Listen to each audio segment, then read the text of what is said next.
Qunut subuh ini tidak ada contohnya dari Rasulullah sallallahu alaihi wasallam.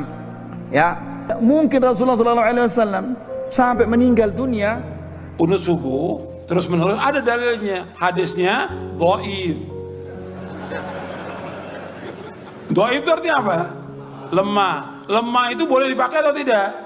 Nggak boleh dipakai. Wahai anakku, qunut subuh itu muhdats. Apa makna muhdats? Beda, bahkan lebih tegas lagi di Sunan Nasai dijelaskan, ai bunayya bid'atun, wahai anakku, qunut subuh itu bid'ah. Ini aneh, bid'ah itu kan sesat.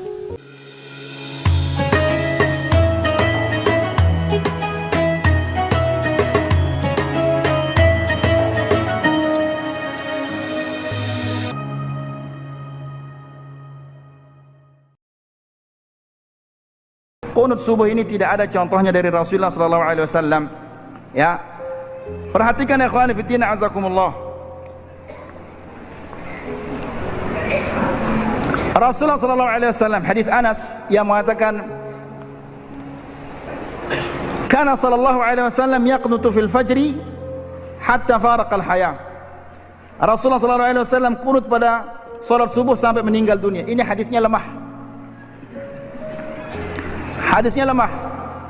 Yang benar adalah hadis Anas yang tadi kita sampaikan, bahwa Rasulullah sallallahu alaihi wasallam qunut selama 1 bulan berturut-turut, mendoakan pada salat zuhur, maghrib, salat zuhur, asar, maghrib, isya, subuh, mendoakan suku-suku yang membunuh apa?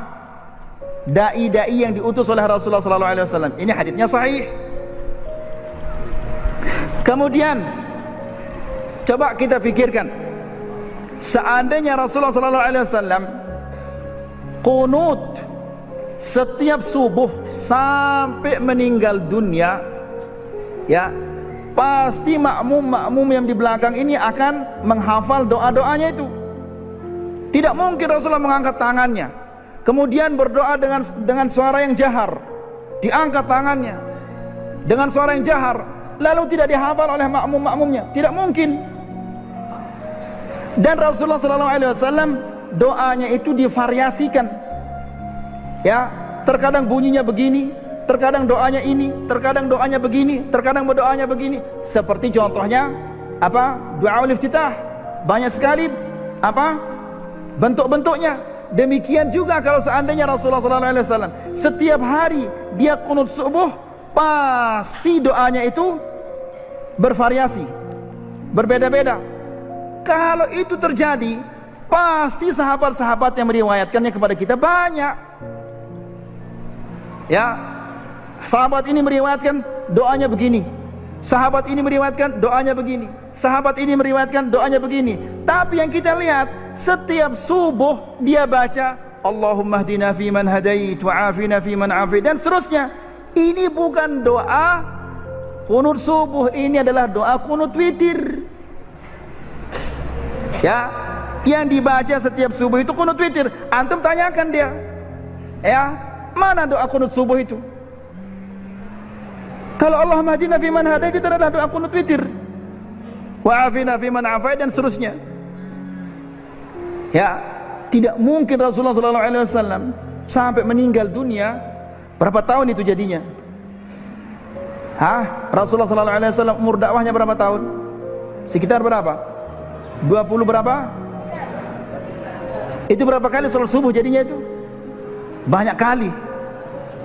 Ya, itu berarti doa kunutnya akan bervariasi yang begitu banyak variasinya. Kalau itu terjadi, maka banyak sahabat-sahabat yang meriwayatkannya kepada kita. Tidak ada sahabat-sahabat meriwayatkan, berarti itu tidak pernah terjadi. Masa doanya kecil suaranya saja dihafal? Ya, seperti doa apa? Doa salatul janazah yang disampaikan oleh sahabat itu. Dia mengatakan hatta lamasa thiyabi thiyabah, sampai bajuku ini nempel di bajunya Rasulullah sallallahu alaihi wasallam. Lalu saya mendengar sampai-sampai dia mengatakan, seandainya saya yang mati ini, saking indahnya doa itu, Allahumma ighfirlah, Allahumma ighfirlah warhamhu wa'afi wa'fu anhu wa akrim nuzul, dan seterusnya. Doa yang kecil suaranya itu dihafal. Masa diangkat tangan kemudian dengan suara yang besar lalu tidak dihafal? Nggak mungkin. Ini menunjukkan bahwa itu tidak pernah terjadi. Wallahu ta'ala alam. Semoga apa kita sampaikan ini bermanfaat.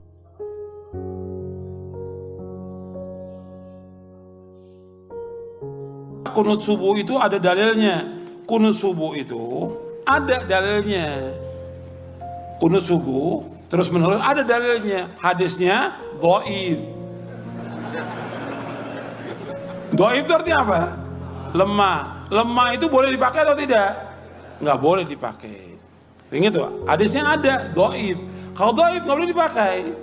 Bahkan ada sahabat bertanya, seorang anaknya dari sahabat bertanya, wahai ayahku, engkau pernah sholat di belakang di belakang Rasulullah SAW, Abu Bakar, Umar, Uthman, Ali, radhiyallahu ajma'in. Apakah mereka kunut subuh? Dijawab oleh bapaknya, ai bunayya muhdatsun, wahai anakku, kunut subuh itu muhdats. Apa makna muhdats? Beda. Bahkan lebih tegas lagi di Sunan Nasai dijelaskan, ai bunayya bid'atun, wahai anakku, kunut subuh itu bid'ah. Kalau beda nggak boleh kita ikut. Sekarang kalau kita sholat di belakangnya orang yang kunut subuh, ya kita memperbanyak baca pujian kepada Allah. Bisa kita baca Rabbana lakal hamdu terus, kita ulang-ulang sampai 10 kali nggak ada masalah. Bahkan Nabi pernah membaca li rabbil hamdu li rabbil hamdu li rabbil hamdu li rabbil hamdu terus sebanyak-banyaknya. Bab saat itulah saat memuji kepada Allah. Mereka kunut, biarkan mereka kunut. Kita baca pujian kepada Allah. Jangan ikut kunutnya dia. Tapi kalau dia sujud, wajib ikut. Karena kita bermakmum dengan imam. Nggak boleh kita menyalahi imam. Tapi ketika dia berbuat beda, nggak boleh kita ikut bedanya. Jelas? Jadi ini udah masalahnya sudah jelas. Jangan nanti dibilang lagi, ini kan masalah khilafiyah, masalah ijtihadiyah. Kalau bid'ah nggak ada ijtihadiyah, udah beda ya bid'ah. Nanti dibawa lagi hadis yang nggak ada asalnya, ikhtilafu ummati rahmatun, ikhtilaf umatku rahmat. Kalau gitu kita balik, bersatunya umatku adalah azab. Nggak terima dia, karena ini memang nggak ada asalnya hadis ini, ikhtilaf nggak ada asalnya. Nggak ada dari Nabi, nggak ada dari sahabat, nggak ada asalnya sama sekali.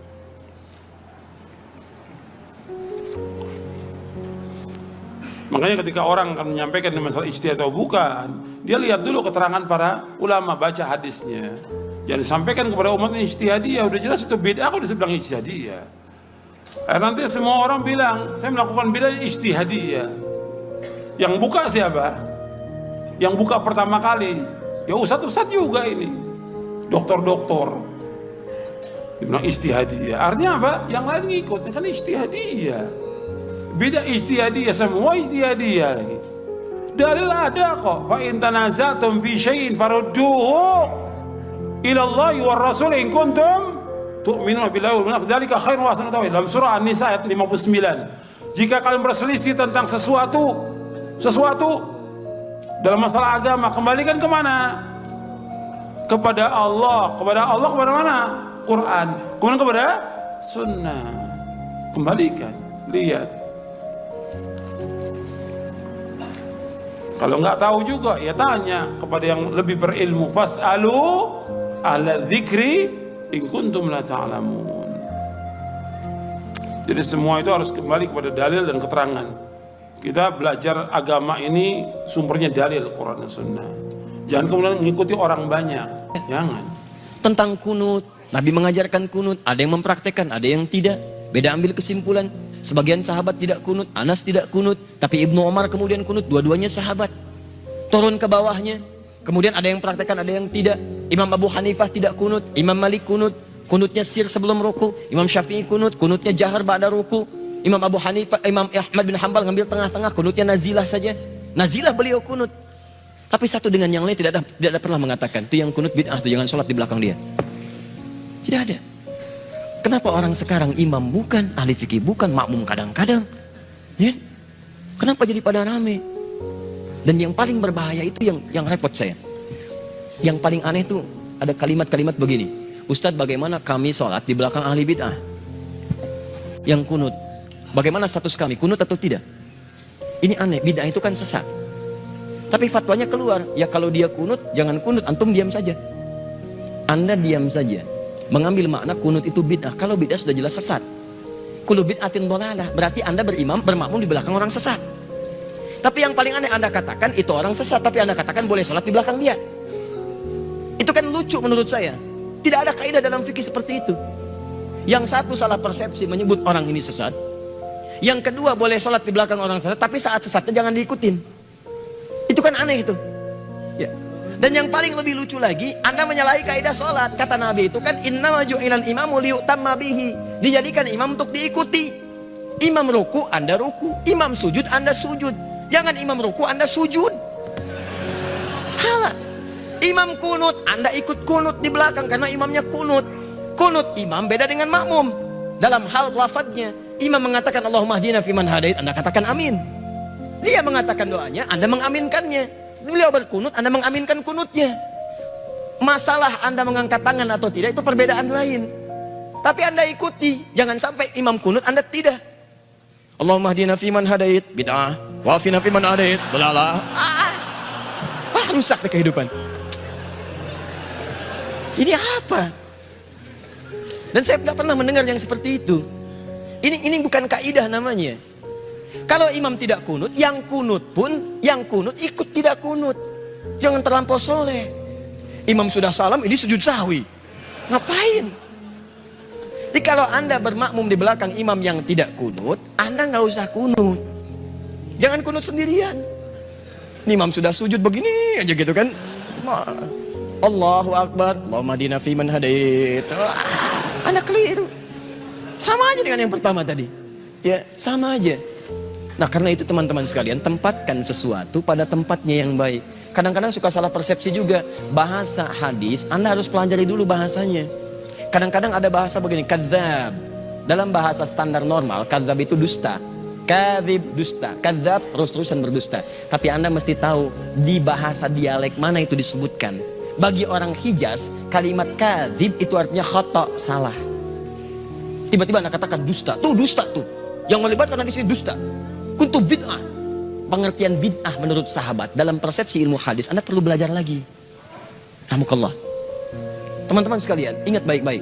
Lihat prinsip ini ya. Sahabat itu akan mengamalkan apa yang disaksikan oleh mereka langsung dari Nabi jika mereka menyaksikannya. Perkara sahabat lain menyaksikan berbeda, itu dihormati oleh mereka, tapi mereka tetap akan mengamalkan apa yang dilihatnya. Contoh, Wa'il melihat Nabi sholat, turun pakai lutut dulu. Abu Hurairah melihat Nabi sholat, turun menggunakan telapak tangan dulu. Mereka paham dua-duanya, bahwa keduanya benar dicontohkan oleh Nabi. Tapi Abu Hurairah tidak akan merubah menggunakan telapak tangan, karena itu yang dilihat dari Nabi langsung. Wa'il melihat dari Nabi langsung, tidak akan dirubah oleh mereka. Makanya ketika ada orang mengatakan, bertanya, ya abati, duhai ayah, saya melihat sekelompok mereka melakukan kunut dalam subuhnya, bagaimana pendapat ayah? Bid'ah. Maksud bid'ah di situ bukan menyalahkan orang kunut, tapi maksudnya saya tidak pernah menyaksikannya saat saya bersama Nabi. Saya jaga amalan saya seperti saya lihat dari Nabi. Mungkin mereka melihat yang berbeda, tapi saya takut karena yang saya lihat tuh yang ini. Sekarang pertanyaan saya, apakah semua saat Nabi menyampaikan tausiahnya, semua sahabat ada di situ? Belum tentu. Nabi di Madinah, yang di Madinah melihat Nabi, yang di Badar tidak. Nabi ke Uhud, yang di Uhud melihat Nabi, yang di Badar tidak. Mustahil Nabi ke Badar, semua orang Madinah ke Badar, kosong Madinah. Mustahil.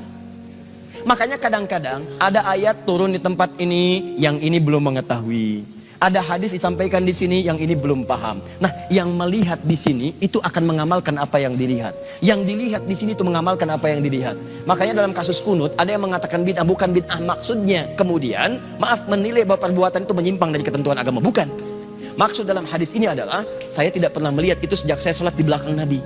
Makanya kalimat turunannya di hadis An-Nasa'i, saya sholat di belakang Abu Bakar, saya sholat di belakang Umar, saya sholat di belakang kemudian Utsman, saya sholat di belakang Ali. Sebelumnya sholat di belakang Nabi, tapi mereka tidak pernah berkunut. Karena engkau sholat di belakang mereka semua itu saat mereka tidak kunut.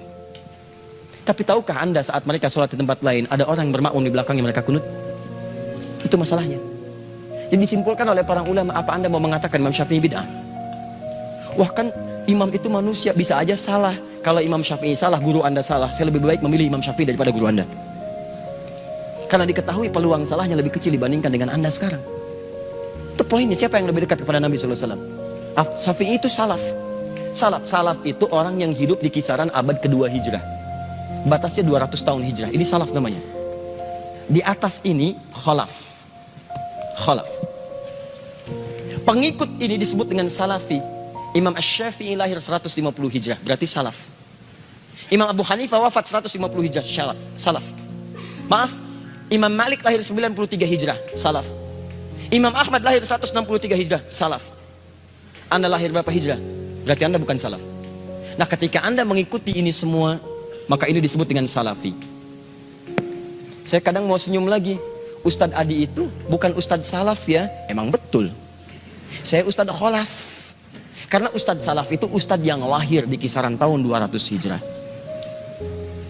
Kalau saya disebut Ustadz salaf, berarti saya Ustadz yang diawetkan sampai sekarang.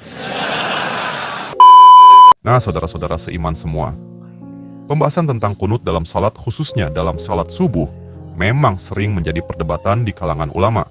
Dalam konteks ini, jika ada Ustadz Salafi yang menyebut kunut sebagai bid'ah, lalu Ustadz Adi Hidayat memberikan penjelasan sekaligus sindiran.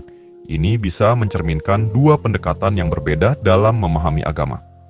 Pendapat Salafi tentang kunut sebagai bid'ah, sebagian besar ulama Salafi berpandangan bahwa kunut dalam salat subuh secara terus-menerus tidak memiliki dasar kuat dari hadits yang sahih, sehingga mereka menganggapnya sebagai bid'ah. Ustadz Adi Hidayat dikenal dengan pendekatan ilmiah dalam menyampaikan kajian Islam. Jika beliau memberikan penjelasan dan sindiran, kemungkinan besar beliau menekankan bahwa ada dalil yang mendukung kunut dalam salat subuh, sebagaimana yang dipraktikkan oleh Imam Syafi'i dan banyak ulama lain. Perbedaan pendapat dalam fikih adalah hal yang wajar, sehingga tidak boleh mudah membid'ahkan amalan yang memiliki dasar dalam sunnah dan ijtihad para ulama. Kesimpulannya, perbedaan pendapat mengenai kunut dalam salat subuh sudah ada sejak lama dan masing-masing memiliki dalilnya. Pendekatan Salafi cenderung lebih ketat dalam menolak amalan yang mereka anggap tidak memiliki dasar kuat dari hadits syahih, sementara UAH lebih mengedepankan pendekatan ilmiah yang mempertimbangkan berbagai sudut pandang ulama. Nah, saudara seiman semua, itulah pembahasan kali ini. Semoga apa yang disampaikan bisa memberikan kita manfaat dan pelajaran baru untuk kita semua. Jangan lupa untuk like, comment, and subscribe, supaya kalian tidak ketinggalan info terbaru dari Dakwah Official. Sekian video kali ini, sampai jumpa di video berikutnya. Wassalamualaikum warahmatullahi wabarakatuh.